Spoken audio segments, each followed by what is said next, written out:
the purpose of setting this organisation up was to help raise awareness about our organisation and the services we offer. And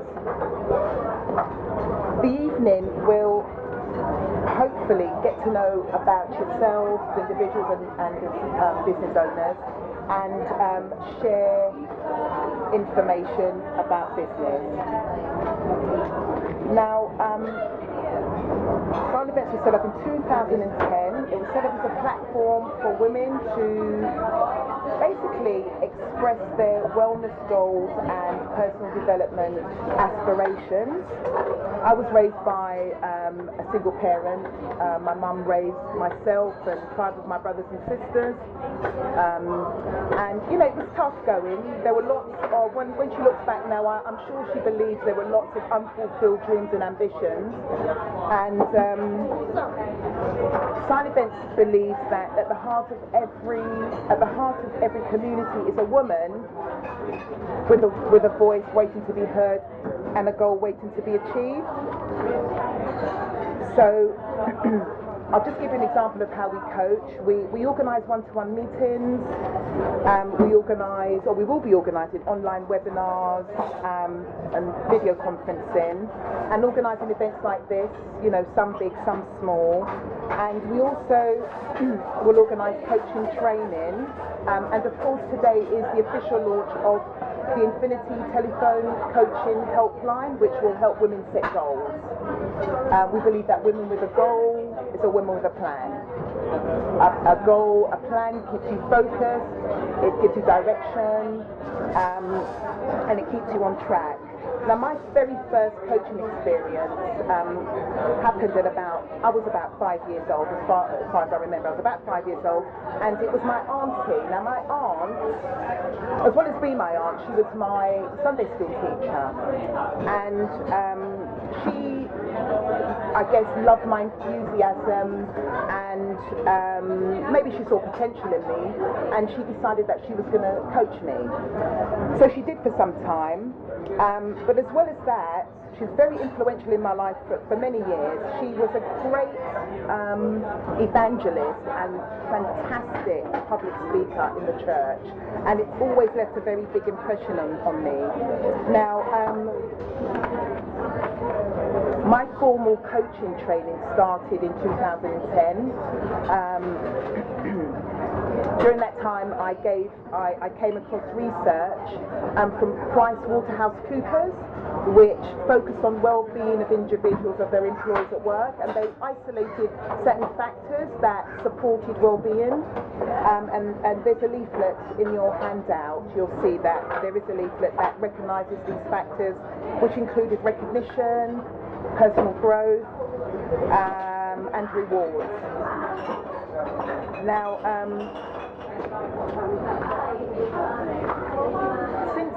since 2010, I've spent a lot of time, well, I would say I've invested a lot in myself, in my own personal development in terms of my own coaching support, and I've always looked for the very best teachers that I could find, because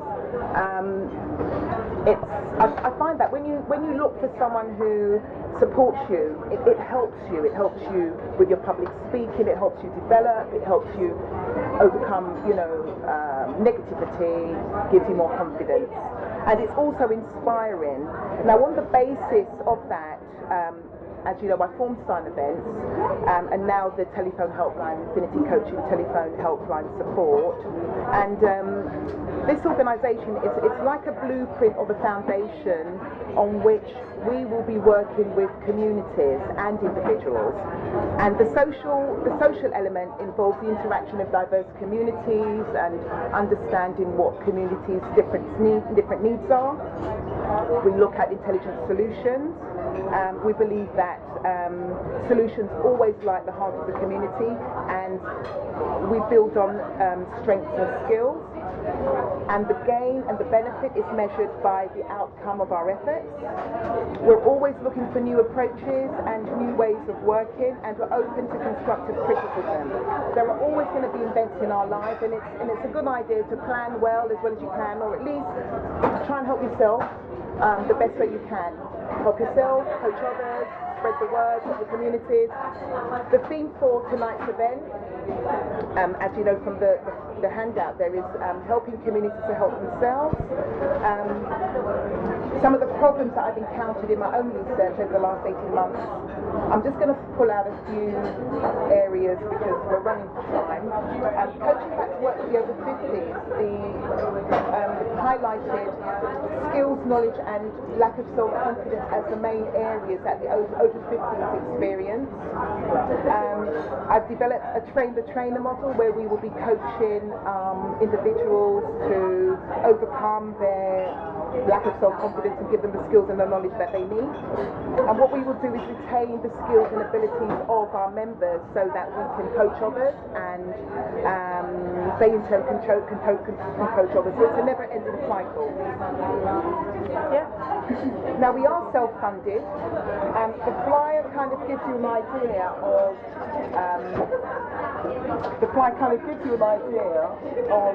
the different areas that we cover. A lot of our funding will come from workshops. We'll be covering mental health awareness workshops, workshops for health and social care, diabetes and obesity, stress management, substance misuse. These are all the skill sets that we have at present, and we will be, using these resources to help fund ourselves. We will also have the train-the-trainer model that I mentioned earlier, and an employer time bank will help us to engage with employees, and they can learn about our organisation and the services that we offer, and engage with us. So the employer time bank is another thing that I think is a great opportunity for employers to tell us about themselves, help us to help our communities by offering work training, help us with CVs, help us with job experience, and we're looking for times, we're looking for hours, maybe a minimum of 8 hours per year to start, or as much time as they can give. And they get in return, we learn about them, we can support them with PR events, we can help them with fundraising, training, workshops. It's entirely up to them how they want to work with us. We're quite open to that. We'll give them free advertising on our blog, we'll give them updates on our blog and an events diary so that we know where they're at and what they're doing. And this will help to build relationships and give confidence with our communities and the women that we work with.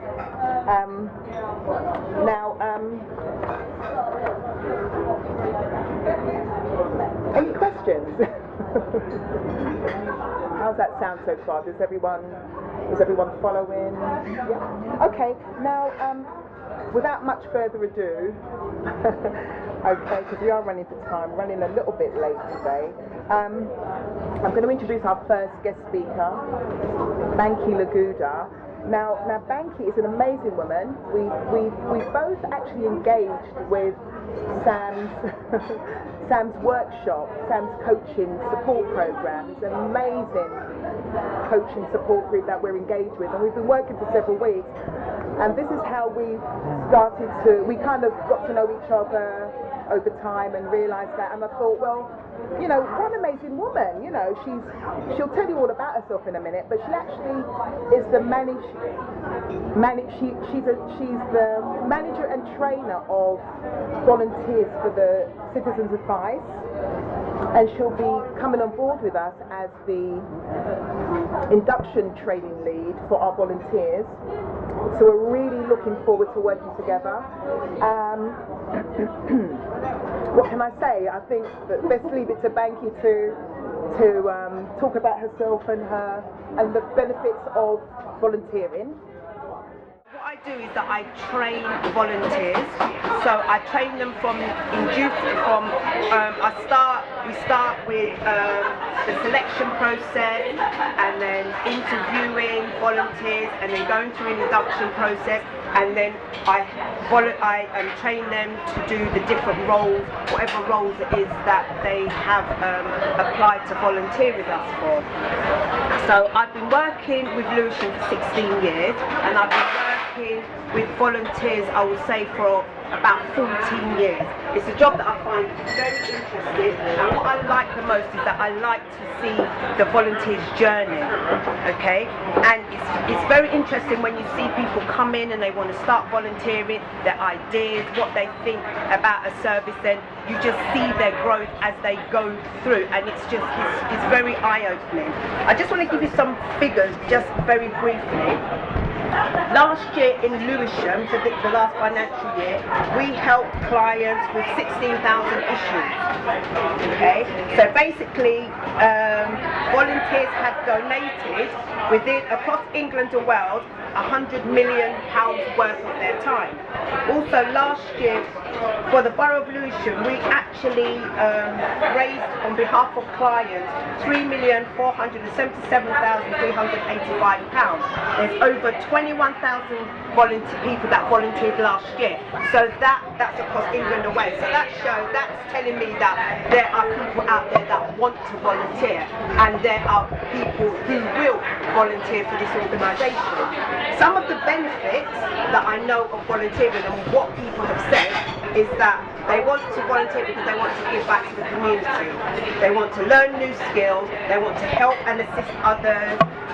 Volunteering looks very, very good on your CV, because if you put on somebody's CV, if an employer reads that somebody is punctual, is confident, attention to detail, an employer will be thinking, what, this person is doing this all for free. So they'll be thinking, well, if I'm going to pay this person, they're going to do much more.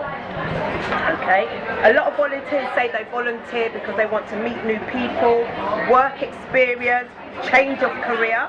Sometimes, if that's what they want, helping others whilst helping themselves. That has been something that a lot of volunteers are passionate about, and I believe as well that if you want to volunteer, you have to want to help people, because otherwise why would you give your time for free? To increase self-confidence and also for personal development. Somebody who wants to volunteer, if they come in with the mindset that I'm doing it because I want to help others and with all the benefits, they will go very far. But if they come into it as, oh, I'm doing them a favour, they should be grateful, that is not a good way to start off, because you need to be very passionate about what you're doing, and you need to really believe in the organisation that you're working for. I think one of the key things why we do a two-stage induction is to make sure that we find volunteers who suit the organisation. There are a lot of people who want to volunteer, and sometimes they think it's simple to volunteer, but sometimes you have to be very careful that you get the right people, especially when they're dealing with the public. In an organisation like ours, it's very, very important that we choose the right client and we choose the right volunteers. So that's why we have initial two-stage induction, and we also have a lot of training, lots of feedback. People have to be able to accept the feedback, otherwise it's not really going to work.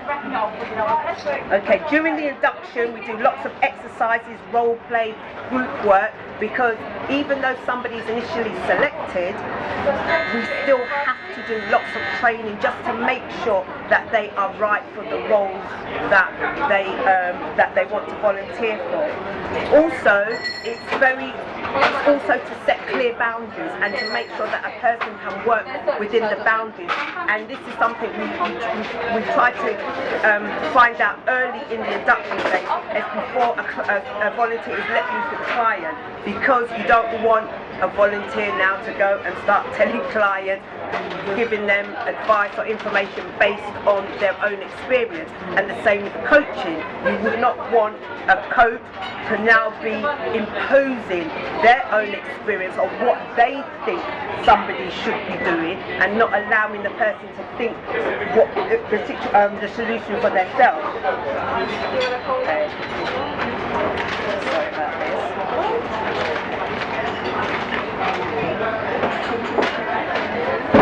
With regards to this organisation,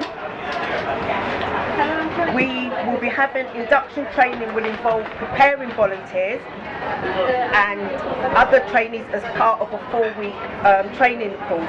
The induction training enables trainees to explore, understand and to take action. So they will be exploring the role, and also we will be giving them training in how to explore a client situation, to be able to understand what the client is and to be able to summarise what the client is saying to them in order for them to be able to give them their action, their options, so that the client can take action.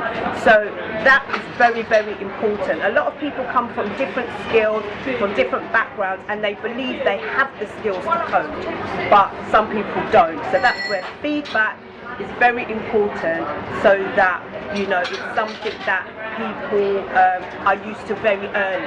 And normally when we give feedback, we give it in the feedback, what we call the feedback sandwich: positive, then the negative, and then the positive. Because if you start as a negative, no one's not going to hear the positive. Then I think the feedback session will just go downhill from there. Okay. The topics also that we will be doing the training in will be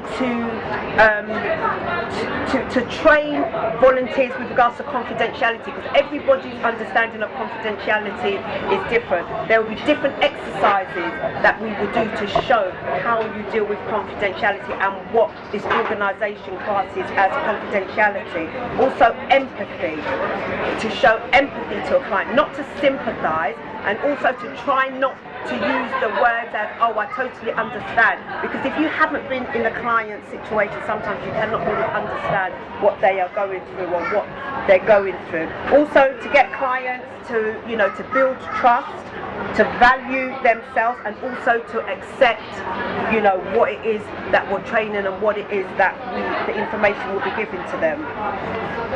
Okay. So thank you for inviting me to speak. I've come here today with my lovely wife, Paula. So, and she's my co-pilot, and in all my businesses, she's my partner, either public or in secret. We do it together. I think I've come here with there's one thought on my mind, and that thought is how best I can help. Before I came here, I was thinking of who I was going to see and how you would look. And when I came in, I started to look very quickly at the people here and think, how best can I be of value to everyone here? And I think the way to look at it is what I can do as a give back to everyone here. And as long as you are more than 20 years old in this gathering, I think I have a solution that should be able to A, help you as an individual create another stream of income for yourself, and as a B, create a stream of income that can help a cause or a person that's very close to your heart. And I'm not going to tell you to go to university to have a master's or to go and experience something else. I'm going to actually suggest that your life, your story, the way you store it, can easily be captured as a product and used as an example for someone else. We've all noticed that from time to time you meet people that say to you, can I have a word with you? Can I have your advice? Can I sit down and listen to you?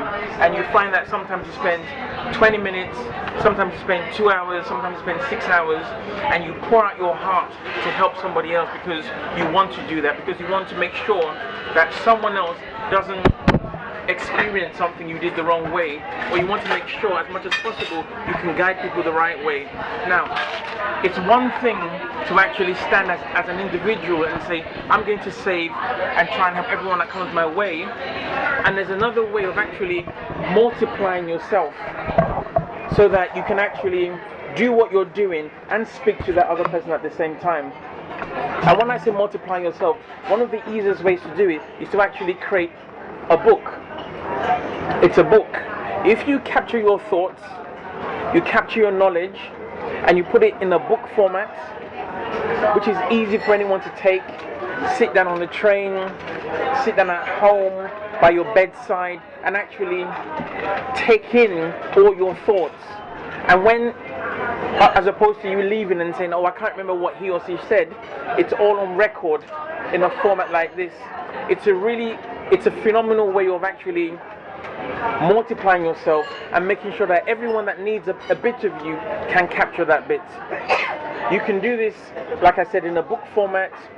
Nowadays we use much more technology. You can do it in an e-book format, which means you don't even have to print it.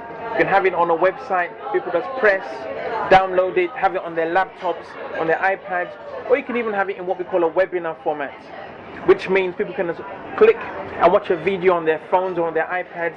But the important thing is that what you have to say, your experience, your knowledge can be disseminated. And looking at this room, sometimes people think to themselves and say, well, I'm not David Cameron, I'm not Richard Branson, you know, what do I have to offer? But every time I engage people in coaching, I am amazed at the depth of insight and resilience and experience that people have. People that call themselves little old me. The amount of experience they have is phenomenal, and I dare say the same thing applies to most people in this room. You've lived a life that we cannot really comprehend, but if you share, we'll be in awe of you, as in, oh my God, did you really do that? Did you really live that? And that is your give back. And I dare say with confidence, it is your responsibility. It's your responsibility to make sure that the next generation can actually learn a bit more, capture a bit more, and develop themselves more. Or should I put it this way? Should I say, how about if Thomas Edison discovered the light bulb and didn't share it with anyone, and only he had a light in his house? How would we be today? But he understood the concept of sharing. And I dare say, with all respect to everyone here, please, please, please do not be selfish. And you say, how? What do I mean by selfish? I mean by keeping your story to yourself. It makes you absolutely selfish. I know you're a gold mine. I know you've lived many years, and I know you have a lot of experience.